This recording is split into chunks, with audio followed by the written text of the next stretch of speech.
You're listening to Underground History, a collaboration between Jefferson Public Radio and the Southern Oregon University Laboratory of Anthropology, or SULA. I'm your host, Chelsea Rose, and each episode we take a deep dive into little known aspects of history in Oregon and beyond. Right now, every day feels like we're living through a juicy chapter in some future historian's dissertation. It's exhausting to keep track of all the cultural and societal institutions in flux and under threat. And luckily for me and my colleagues, my guest today, Utah's State Historic Preservation Officer, Dr. Christopher Merritt, is paying close attention to the latest efforts to undermine some of the critical legislation that implements processes and protections for cultural resources. Chris, welcome back to the show. Great to be here. I'm looking forward to the chat. Yeah, good. So I just got back from vacation overseas where I was doom scrolling with horror about the unprecedented demolition of parts of the White House. And then I came across news that you were testifying before the U.S. Senate Committee on Energy and National Resources in D.C. about Section 106 of the National Historic Preservation Act, we call it NEPA, and its critical role in the management and protection of our shared cultural heritage. So first off, thank you for doing the work while I slacked off. And more importantly, can you tell us a little bit about your role in these proceedings and the alarm bells that must be going off in offices like yours to get folks to mobilize and to recognize the need to kind of speak up and explain why these legislative things are so important? Yeah, no, thank you for that, Chelsea. And for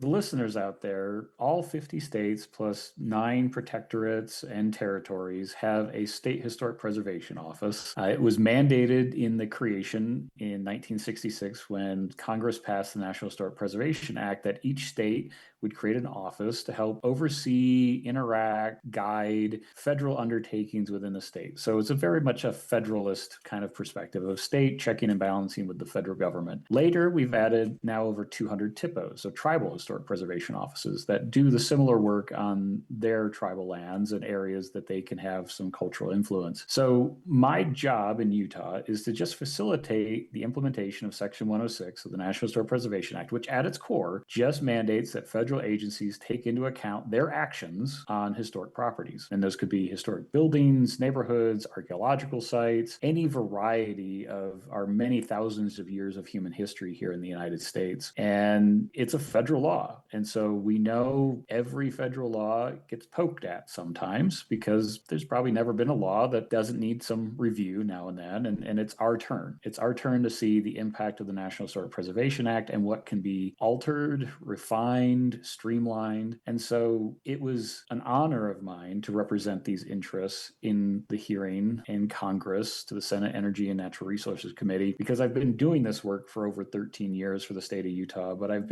worked for the federal government, I've worked for private consulting, I've worked for academia, and now I've worked for the state. And so it was an opportunity for me to really express how awesome this law is, the importance of this law, and how is a fundamental piece of our legislation. And we can talk about alarm bells here in a second, but it was really important that they had practitioners in the room for this hearing. And I was grateful to be joined by Stephen Concho, the Tribal Historic Preservation Officer for the Pueblo of Acoma in New Mexico, to give that tribal perspective as well in this hearing. And, I think my listeners would never forgive me if I invited you to give us a detailed lecture on the intricacies of cultural resource legislation. But give us the so what. Like, you were in the room to give them this is why we have this perhaps imperfect piece of law in place. Ultimately, at the end of the day, we have to think back to 1960s, and the federal government was completely unchecked in what it wanted to do for highway construction, urban renewal, dam construction, all these things that the federal government was undertaking in the 60s.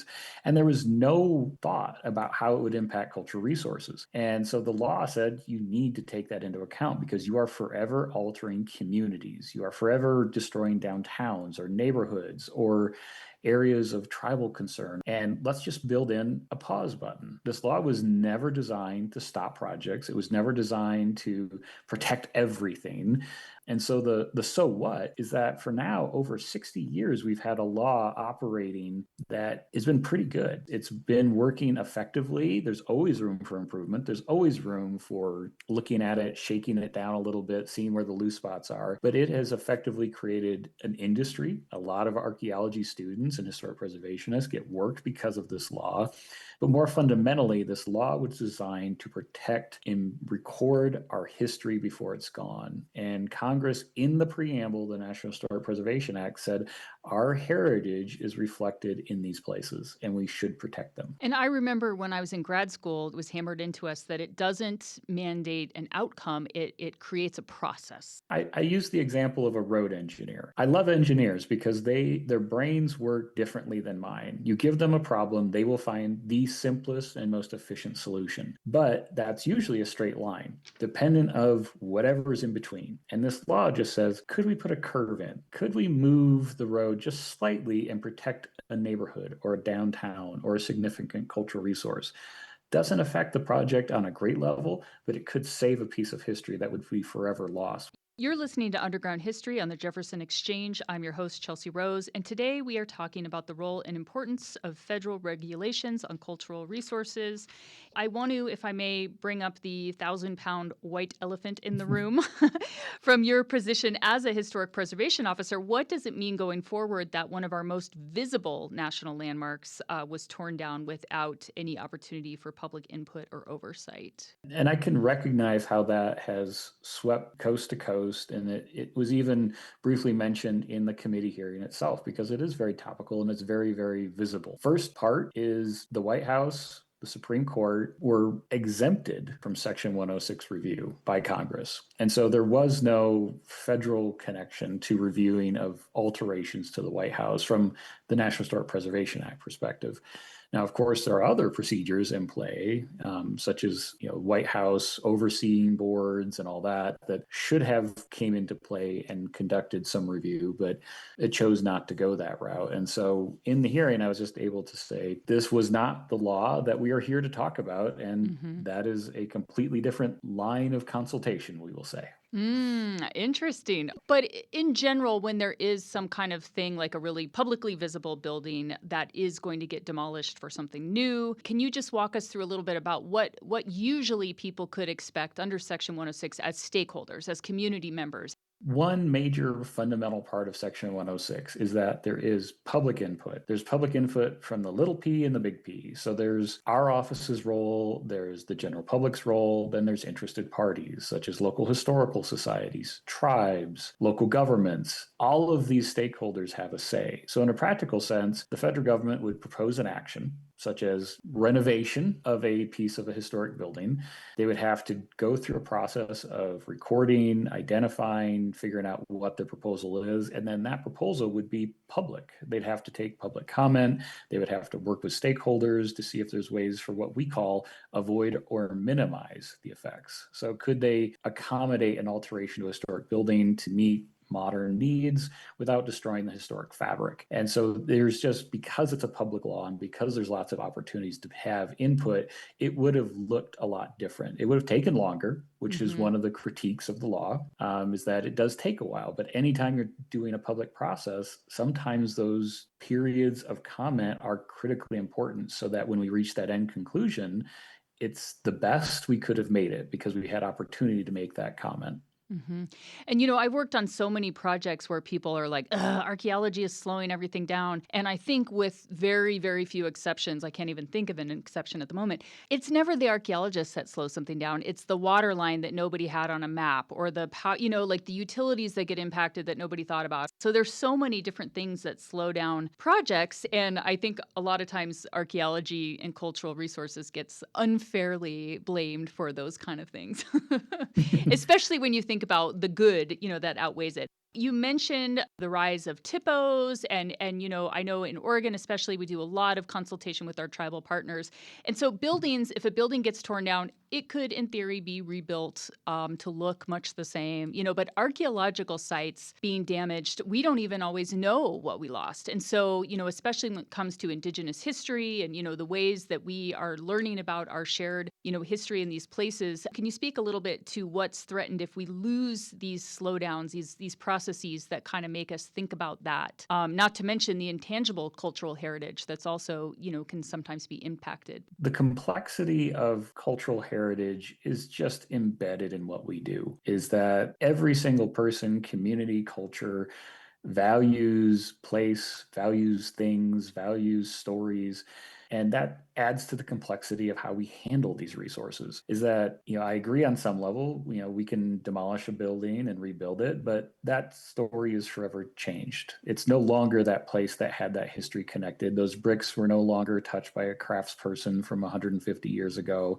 It's a shell of itself. And that's why preservation exists, is like, how do we find a way to make sure that these conversations don't meaninglessly destroy our heritage?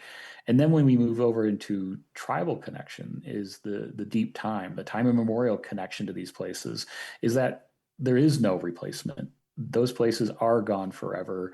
The stories that they hold might have been lost too if we hadn't been able to work with the tribal community to save those stories. And so ultimately at the end, tribal partners have a very long and to time immemorial connection to these places.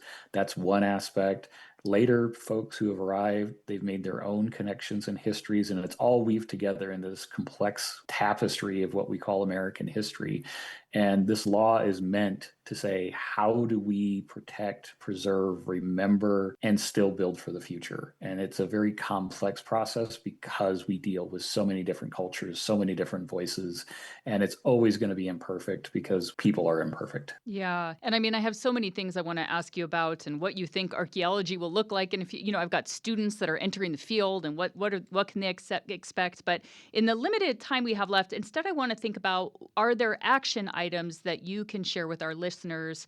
Is there something that we can do to signal our support for cultural resources and the protections and those who are tasked with overseeing them? Like, from your perspective in your offices, like, what are things that constituents could do to kind of help support your efforts to at least raise awareness about what's at stake, if not to try to slow down, undermining of these sort of legislations? I'm going to answer that in two ways. First, the concern level, the alarm bells, as you put it, is the conversations I've had with senators in Congress and staff are not the let's gut it, reduce it to its bare bones, or kill the law. It's how do we take the law that exists and find ways to strengthen it in certain areas, make it streamlined in other areas, and make it uniform in other places, because the conversation has shifted towards permit reform. And so the idea is like, how do we find ways to streamline? How do we find ways to consolidate review times and better integrate with NEPA, et cetera, et cetera? So when I became involved in this discussion, those conversations I was having with staff and senators made me more comfortable. Is that the law itself is viewed as successful, it's viewed as important, it's viewed as necessary. The conversation circling is, how do we do it better? How do we do it quicker? How do we do it more efficiently and reliable? So every time an applicant comes in the door, they expect a similar outcome. Those are things that I think are in our wheelhouse as an industry to engage in that conversation and to be that conversation and not be on our heels. So I would say, as we look forward to 2026, the practitioners, the historic preservationists, whether SHPOs, TIPOs, local universities, they should be finding ways to highlight how this procedure, how this law has saved our history and created community identity, preserved it, highlighted it, has been an economic driver, because that's always an important conversation, is how history can actually benefit a community, not just from identity, but from economy. I think we need better highlights. We need to get in newspapers. We need to get in social media. We need to get on TV of the importance of historic places and why the law matters. The bureaucrats and the staffers will work through defining area of potential effects more narrowly, perhaps, but fundamentally, we always need to show the people why this law exists, because the people vote and the people need to be educated on why this is important. And so finding our unique way to tell that story, from the neighborhood walk around of a historic district to maybe a tour of an archaeological site, all of that's building interest and love for why these places exist. And then we connect to, they exist because these laws exist. And thereby we build a constituency that helps us articulate that. Well, I love that we get to end on a note of optimism. I'm very encouraged by what you said. Thank you so much for doing the work. It's always a pleasure to talk to you, and I can't wait to keep my eyes on how this unfolds. So thank you, Chris. No, thank you for having the opportunity to share this perspective. And this is civics class in high school. We should all be paying attention. Yes, that is for sure. That wraps up this round of Underground History on the Jefferson Exchange. I'm your host, Chelsea Rose, show producers Charlie Zimmerman. You can find this episode and many more wherever you get your podcasts.